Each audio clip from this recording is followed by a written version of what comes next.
Bom dia a todos, a todas. Eu tenho muito prazer de estar aqui no Acre, já estive algumas vezes.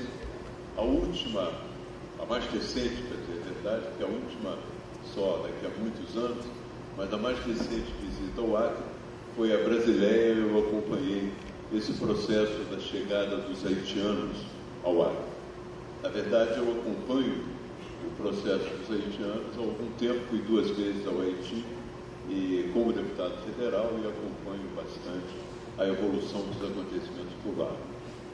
Essa palestra que nós vamos fazer hoje, se é que nós podemos chamar isso de uma palestra, na verdade é um tema, ou uma intervenção que eu já fiz para o PSDB, reunido no Rio de Janeiro, partido político, e para o PV agora, reunido em Brasília.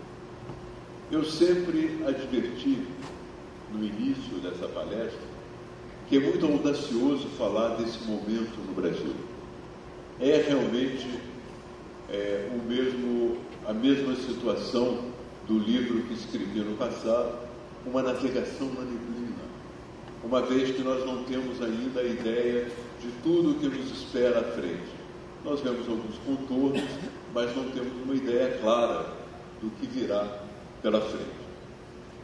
Então, é uma audácia falar desse momento, mas alguém precisa falar, alguém que tem alguma experiência já desses momentos históricos.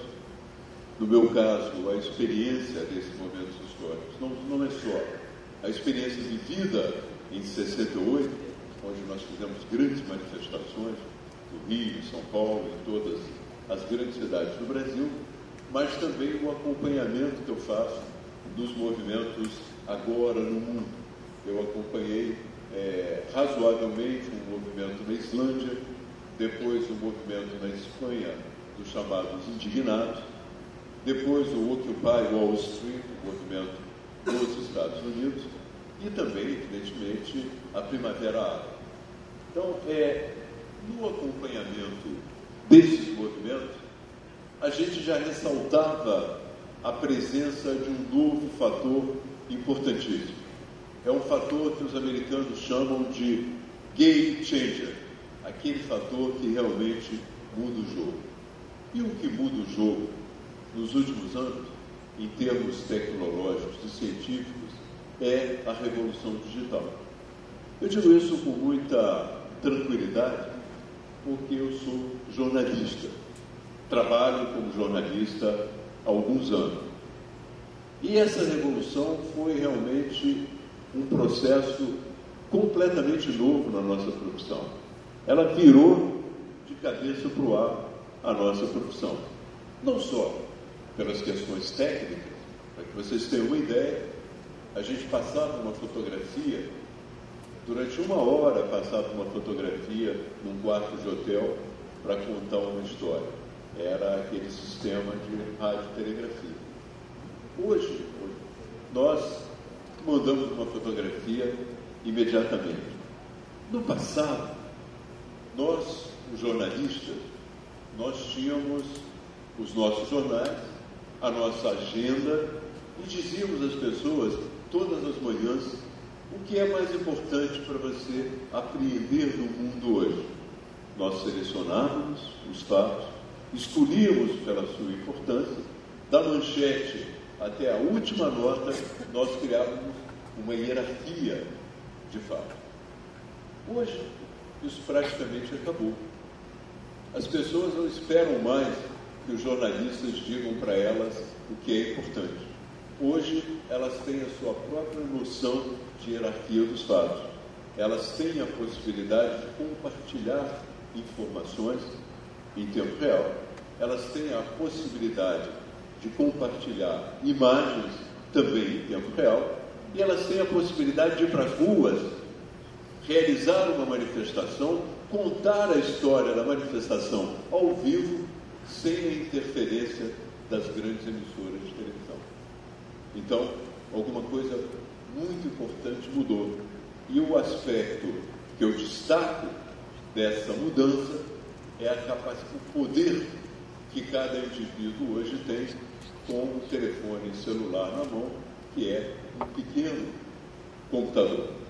Na verdade, as pessoas mais que torcem um pouco o nariz para a internet diziam o seguinte: essas pessoas, elas são manifestantes de sofá. Elas ficam no sofá, diante do computador, fazem as suas petições e não se importam mais com o que acontece no mundo real. Essas pessoas não perceberam uma coisa fundamental, que os computadores já não estão mais dentro de casa. Os próprios computadores foram para a rua. Hoje, cada um de nós traz um pequeno computador no bolso.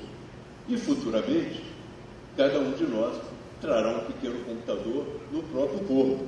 Né? Já está aí o lançamento do óculos da Google, onde você, com o óculos, com comandos a partir do seu olho, você abre o seu e-mail, você envia e-mails, você faz o que você quer. Eu ainda não conheço o óculos, ainda não trabalhei com esse óculos, mas acho que é realmente a novidade que virá por aí. O computador se integrando ao nosso corpo. O computador já dentro do nosso corpo. Bem, essa situação era uma situação que já existia no Brasil e que vinha crescendo no Brasil. Nós já tivemos a oportunidade de observar como a internet pode mudar o jogo numa circunstância muito interessante. Lembro-me que na Câmara dos Deputados e no Senado formaram uma comissão há muitos anos, há 4 ou 5 anos, para mudar o Código Florestal. Eram todos ruralistas, menos a Maria e eu. E nós conseguimos, e evidentemente com uma inferioridade numérica esmagadora, nós conseguimos empurrar um pouco aquela comissão. E dizer para as pessoas na rua e na sociedade que eles estavam tentando mudar o Código Florestal. O resultado desse anúncio foi uma pressão muito grande da população para que o Código Florestal não fosse modificado através da internet. O que fizeram os senadores e os deputados? Eles não entendem muito bem, ainda não entendiam muito bem aquilo tudo. Mas eles disseram: olha, eles estão congestionando as nossas linhas. Então vamos atender, vamos acabar com essa comissão, que eles estão congestionando as nossas linhas. Mas já foi o primeiro sintoma de que através da internet é possível transformar situações. O que aconteceu agora, no mês de junho de 2013, certamente um mês que vai entrar para a história, não foi propriamente isso. Foram manifestações chamadas pela internet. Nós já estamos vivendo essas manifestações há algum tempo. Eu, como jornalista, já cobri algumas que foram chamadas pela internet, mas que reuniam 500, 1000 pessoas que não tinham amplitude a ponto de interessar a grande imprensa. Lembro-me que cobri uma em Guapimirim, uma pequena cidade do Rio de Janeiro, que protestava contra a corrupção dos políticos. O prefeito tinha fugido, 4 vereadores estavam presos, e ficou bastante claro que a prefeitura e a Câmara de Vereadores eram um bando de bandidos que estavam roubando sistematicamente a cidade. E eles convocaram uma manifestação pela internet e fizeram realmente uma manifestação com 2.000 pessoas nas ruas de Guapimirim. E eu me lembro, hoje olhando as fotos que eu tirei da época e o filme que eu fiz, algumas mensagens que estavam presentes por coincidência nas grandes manifestações de junho desse ano. Havia uma que dizia: o meu partido é Guapimirim, que já expressava uma certa rejeição dos partidos políticos. Não, o meu partido é minha cidade. Mais tarde nós encontramos isso nas manifestações nacionais, quando as pessoas diziam: o meu partido é o Brasil. Eu não tenho nada a ver com esses partidos aí que exploram a situação e não me identifico com eles. Havia também um extrato do hino, dizia assim: verás que um filho teu não foge à luta. Já havia aquele cartaz que mais tarde, em junho, nas manifestações de junho, nós voltamos a encontrar. O que significa isso? Significa, entrando agora um pouco nas causas do movimento, significa que a população estava permanentemente tomando conhecimento, em primeiro lugar, da fragilidade dos serviços públicos, do fato de você pagar o imposto e não receber em troca serviços públicos à altura, sobretudo na saúde, no transporte e na educação. Então havia já a consciência permanente de que isso acontece. E além do mais, muitos brasileiros viajaram, muitos brasileiros saíram do Brasil e constataram lá fora que a relação entre o imposto que se paga e os serviços que se recebem em troca é muito superior à que existe aqui no Brasil. E eles se perguntam, com toda razão, eles se perguntam por que nós pagamos tantos impostos e os serviços que nos são devolvidos são tão precários, são tão vagabundos, para usar uma expressão mais adequada. E a resposta, uma das respostas que eles encontraram foi essa: é a corrupção. E constantemente as pessoas veem as denúncias de corrupção. Então resolveram, de uma certa maneira, ligar as duas pontas. Ligar a falta de serviços públicos adequados e a corrupção. E sair para as ruas para protestar contra a baixa qualidade dos serviços públicos e a corrupção no campo da política. Foi uma saída às ruas muito interessante nesse aspecto. Elas deixaram bem claro. É claro, havia também, no momento em que esses movimentos acontecem, eles nunca acontecem por uma razão completa. Às vezes é uma fagulha, é uma centelha que desperta tudo isso. Na Turquia agora foi a luta para manter uma praça. Lá na Primavera Árabe foi um senhor, um pobre feirante, que de tanto na Tunísia, acossado pelos fiscais que queriam suborno, queriam dinheiro, acabou se queimando em protesto. Então isso desfechou o movimento da Primavera Árabe. No Brasil, nós tivemos a questão do aumento das passagens. Mas quando as pessoas foram para a rua em grande quantidade, o aumento das passagens era apenas o detonador. Surgiram inúmeras outras questões. Cada um mostrou a sua insatisfação por um lado, e alguns até um humor. Eu me lembro que no Rio de Janeiro, um dos cartazes dizia: não é pelos 20 centavos, é por um gol do Tahiti. Ele queria mostrar que também estava fazendo humor ali, queria brincar um pouco com essa situação. Mas a corrupção, que era um tema muito importante, ela não seria tão popular, ela não teria se difundido como algo a se combater de uma forma tão clara, se o Brasil não tivesse decidido fazer a Copa do Mundo. Foi a opção também pela Copa do Mundo que provocou uma pequena revolução cultural. Qual é essa revolução cultural? O Lula, quando decidiu trazer a Copa para o Brasil, ele estava pensando na sua carreira política. Ele pensava: o povo vai ficar eternamente grato por eu ter trazido a Copa do Mundo para o Brasil. Vai ser algo no meu currículo que vai marcar a minha presença na população mais pobre, mais ainda, e isso vai me garantir, digamos assim, eleições perpétuas. Eleições para mim, eleições para os postos que eu escolho, como no caso da Dilma, do Haddad, vai garantir eleição para todos. E os governadores brasileiros, sendo da oposição ou não, pensavam do mesmo jeito. Nenhum deles teve a coragem de contestar os gastos na Copa do Mundo. Então, todo o sistema político brasileiro e público brasileiro se voltou para a realização da Copa do Mundo, construindo estádios maravilhosos, mas extremamente caros. O Maracanã, para ser reformado, custou 1 bilhão e 100 milhões, 3 vezes o preço de um estádio na Europa. O estádio Mané Garrincha, em Brasília, numa cidade onde praticamente não há futebol, os times de lá são desconhecidos e fracos, custou também 1 bilhão e 200 milhões. As lugares como Natal, Rio Grande do Norte, o estádio foi reconstruído para abrigar 40 mil pessoas. Acontece que ninguém sabia, ou pelo menos ninguém quis saber ou dizer, que aquele estádio que eles estão reformando para 50, 40 mil pessoas, nunca encheu na sua história. Ele tinha capacidade de 8 mil pessoas e nunca encheu. Só encheu uma vez, quando passou o Papa pelo Rio Grande do Norte.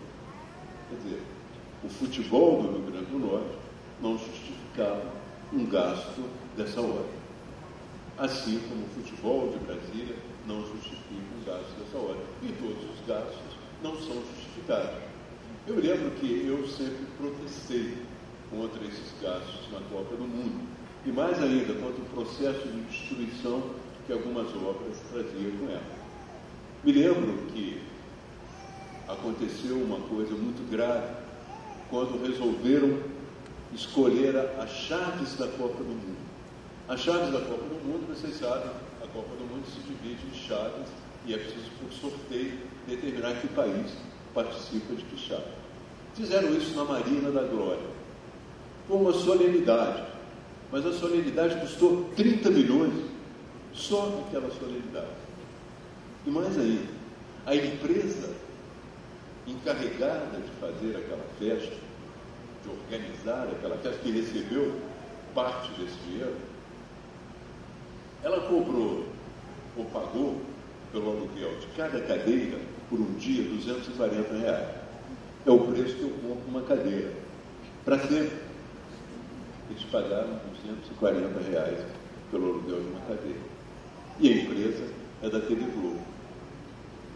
Então, a TV Globo, o governo, o Estado do Rio de Janeiro, e mais um senhor chamado Mike Batista, que tinha a Marina da Glória, e sempre se intitulou o Papai Noel do Rio de Janeiro, porque ele queria, muito bilionário, queria dar as coisas para o Estado. Mas ele mesmo comprou uma fortuna pelo aluguel da Marina da Glória para esse espetáculo, que eu chamei de Papai Noel às avessas, né? Papai Noel que busca os presentes para si próprio. Mas ali naquela época já estava configurado que o processo da Copa do Mundo era um processo de muita corrupção. E as pessoas, junto com a rebeldia contra a corrupção de modo geral, junto com o protesto pelo mau serviço público existente no Brasil, as pessoas também quiseram enfatizar que não estavam de acordo com os gastos da Copa do Mundo, que não estavam de acordo com a realização da Copa do Mundo no Brasil. E isso é realmente uma revolução cultural. Nós sempre associamos no Brasil o futebol a uma grande quantidade de votos. Dificilmente alguém que se liga ao futebol não traz consigo muitos votos.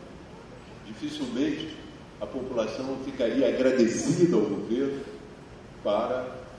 por ter feito a Copa do Mundo. Mas, no entanto, o que a população disse, e é o ponto central, era o seguinte: nós continuamos amando o futebol, mas nós não compactuamos com essa corrupção. Nós queremos dividir bastante claramente o que é o futebol, o que é a política e o que é a corrupção. E nós vamos combater a política ligada ao futebol, nós vamos combater a corrupção e vamos ao estádio torcer pela nossa seleção. O que eu acho bastante razoável como posição da população brasileira. Isso ficou bastante claro também que a população brasileira queria. No campo dos transportes, nós sabemos que não é pelos 20 centavos. Não é? O transporte público, você não avalia apenas pelo preço da passagem. Há outras variáveis importantes: o conforto, a pontualidade, não é? O respeito ao usuário. E nada disso estava presente, pelo menos nas grandes metrópoles. Não há conforto, não há pontualidade e não há sequer respeito aos usuários. Então foi necessário também colocar essa questão. E mais ainda, essa questão está intimamente associada à corrupção. Porque quem vigia as empresas de ônibus, cuja concessão é dada pelo Estado, são vereadores e deputados. E lá no Rio de Janeiro, por exemplo, que eu conheço melhor, os vereadores são todos comprados, todos menos 4, comprados pela empresa de ônibus. Eles compram, pagam todo mês um salário para os vereadores fazerem o jogo das empresas de ônibus. A mulher do governador era advogada de 2 concessionárias também de transporte coletivo, o metrô e o trem. De forma que era bastante evidente a associação, eu não digo nem associação, mas a mistura dos políticos, a promiscuidade dos políticos com os donos de empresas de ônibus.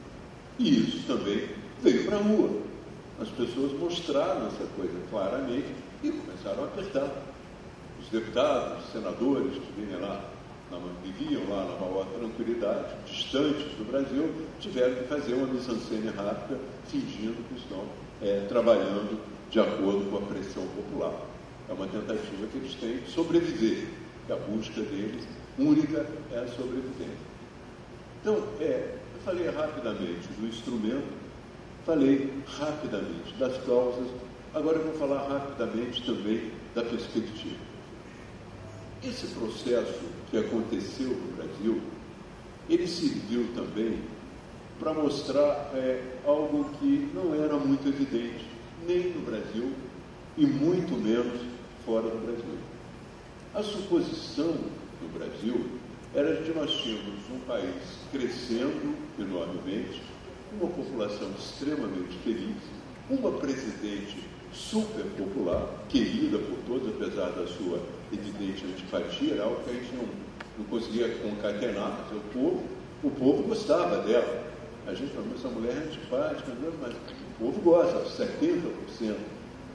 Então, havia essa sensação de que o Brasil ia muito bem, que as pessoas estavam muito felizes. E no mundo inteiro também essa visão de que o Brasil era um país estável, crescendo enormemente, com todos felizes, uma presidente muito popular e um partido no governo, o PT, controlando o processo tranquilamente. Bem, as manifestações mostraram que a coisa não era bem assim. Alguma coisa nessa fantasia de felicidade, nessa máscara de sucesso, caiu.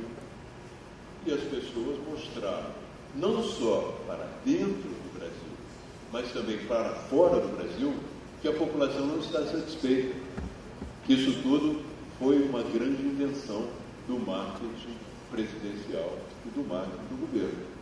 A propaganda nos enganou durante muito tempo, mas a partir de agora a propaganda caiu por terra. Então ficou bastante evidente também que o ciclo de dominação do PT e dos seus aliados está começando a chegar ao fim. Que esse ciclo de dominação começa a chegar ao fim, porque também o processo de condução da política econômica começa a fazer água. Nessas manifestações já havia também elementos ligados à própria crise econômica. Já havia um crescimento da inflação, que o governo dizia que era de 6%. Mas a inflação é uma coisa parecida com o calor, ou mesmo com o frio. Né? A inflação, você tem uma inflação medida pelos índices que te trazem, mas você tem uma inflação que é a sensação de inflação. Assim como na Antártica você tem um frio de menos 25 e uma sensação de menos 40. Ou aqui no verão você tem um calor de 35 graus e uma sensação de 40. Então, a sensação da inflação, que é o que importa para cada indivíduo, ninguém anda com uma tabela no bolso vendo como mudou a inflação. O cara vai comprar e vê que aumentou o preço, então tem aquela sensação de inflação. Isso também já estava evidente que estava ligado.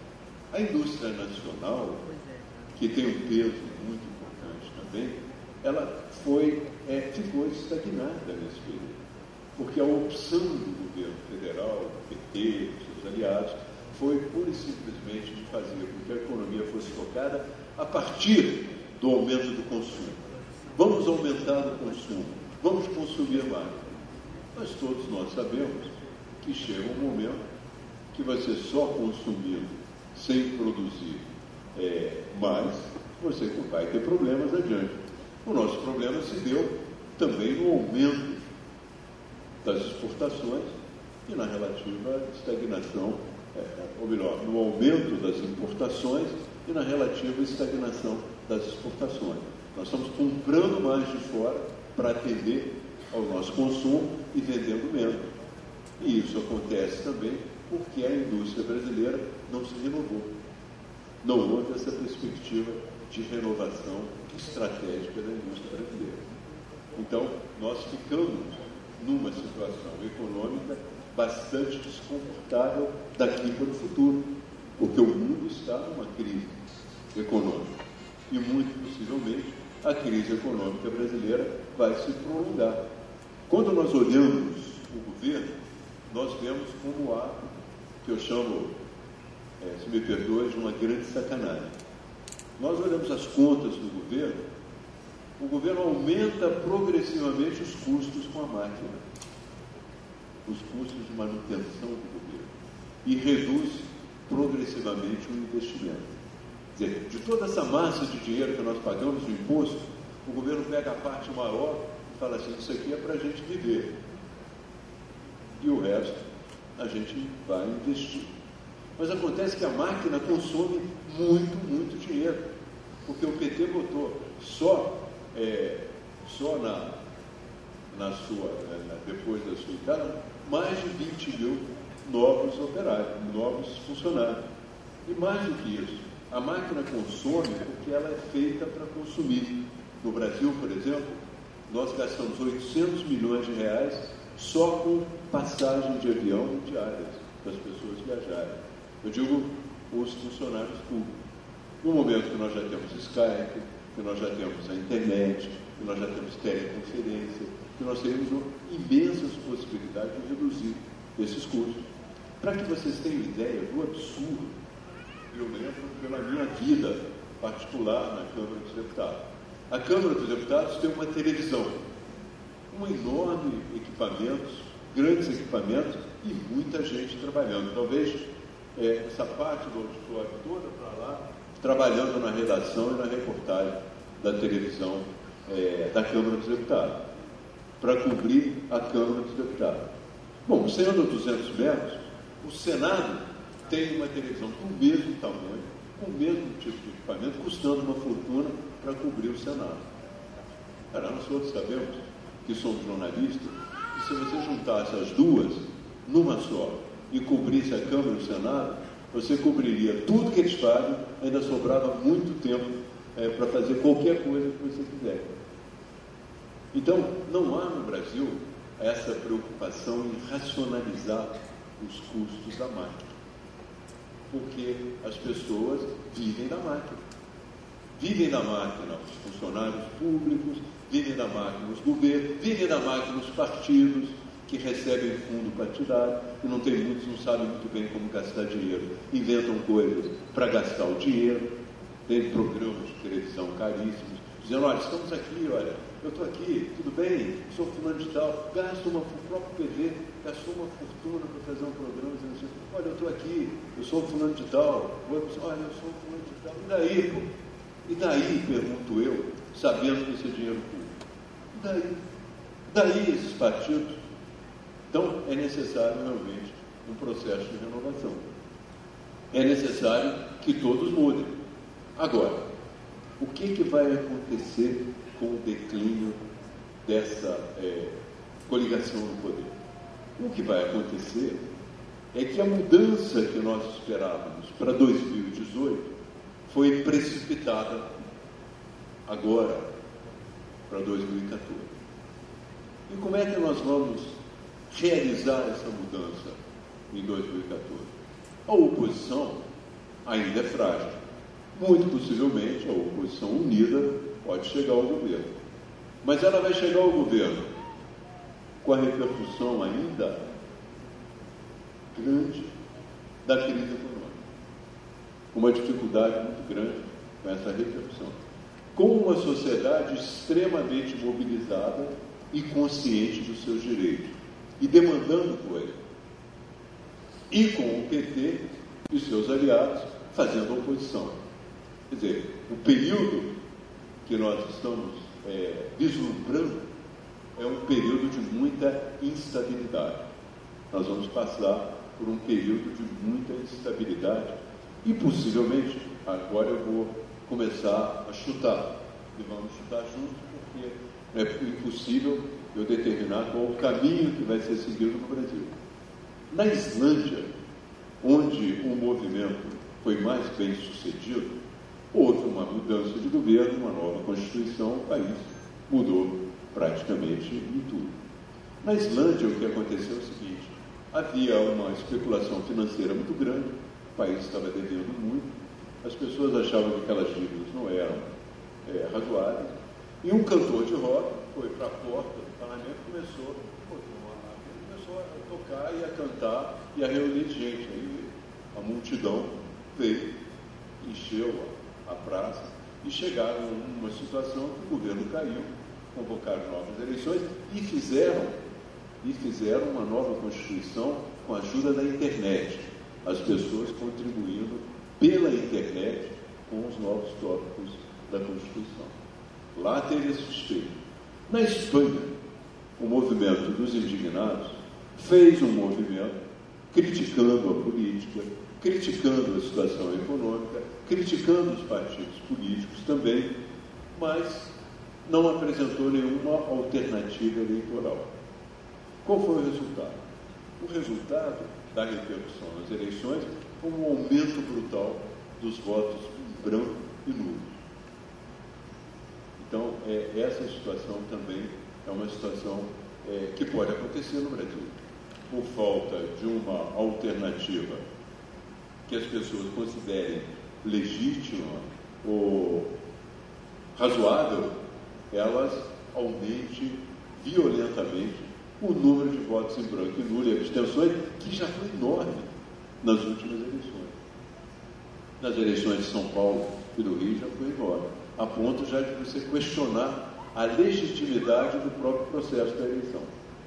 Então, esse também é um mecanismo que pode acontecer, como aconteceu na Espanha. Ou pode acontecer também, como nos Estados Unidos, Occupy Nova York, ou Occupy Wall Street, que teve algumas repercussões na vida da cidade, que trouxe novas lutas, mas não alterou o sistema partidário, nem o processo eleitoral até agora, por exemplo. Então, eu acho que aqui no Brasil existe uma realidade que já foi comprovada pelas pesquisas. O movimento de junho trouxe um desgaste profundo para todos os partidos políticos, mas ele trouxe um desgaste maior para o governo. Então, se você considerar o desgaste de governo da oposição, em relação ao outro, você vê que o governo caiu mais proporcionalmente que a oposição. E isso dá também a possibilidade de a oposição se apresentar como uma alternativa.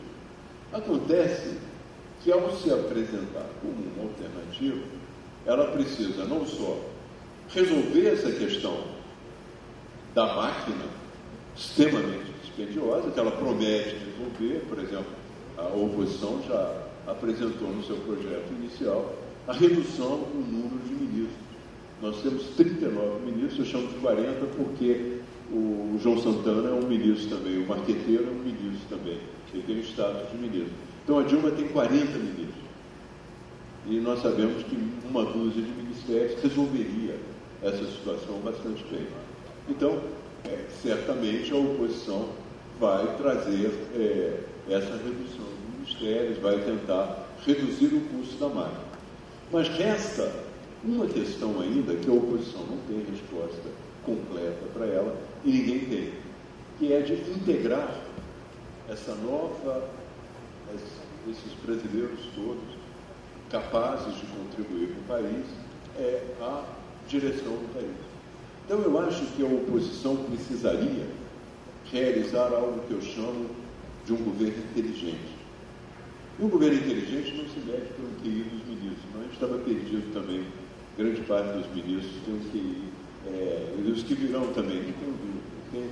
Mas um governo inteligente, que eu digo, seria um governo conectado, que respondesse à necessidade da população participar através da internet, que incorporasse a participação via internet, que tivesse a capacidade de se conectar também, de explicar o que está fazendo e alterar os seus métodos nesse diálogo, e mais ainda, que soubesse mudar o seu rumo rapidamente. Nós costumamos chamar o governo inteligente, usando um pouco a expressão também do míssil inteligente.